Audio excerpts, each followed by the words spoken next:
Sunday মানেই ফান্ডে। দুজন মিলে ভেবেছিলাম আজকে যাব একটু প্রিন্সেপ ঘাটে, দুজনে একটু গল্প করব, সময় কাটাবো নিজেদের মতন, কিছু খাওয়া দাওয়া করে বাড়ি চলে আসব।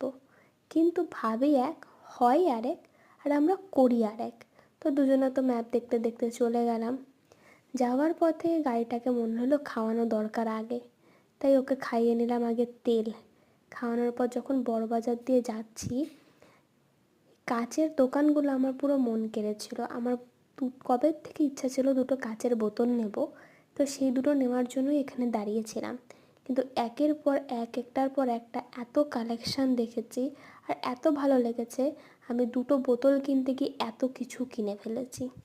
তারপরে বেরিয়ে চলছি প্রিন্সেপ ঘাট যাবো বলে, আর সেখানে না গেলে হয়, তো ওগুলো কেনাকাটা করে চলে গেছিলাম প্রিন্সেপ ঘাটেতেই। তারপরে নিজেরা কিছুক্ষণ গল্প করলাম, সময় কাটালাম, কিছু খাওয়া দাওয়া করলাম, তারপরে আবার বাড়ির দিকে রওনা দিলাম। আমাদের তো সানডেটা এইভাবেই কাটলো। তোমাদের সানডে কীভাবে কাটে আমাকে কিন্তু জানিও। ভিডিওটা ভালো লাগলে লাইক করো।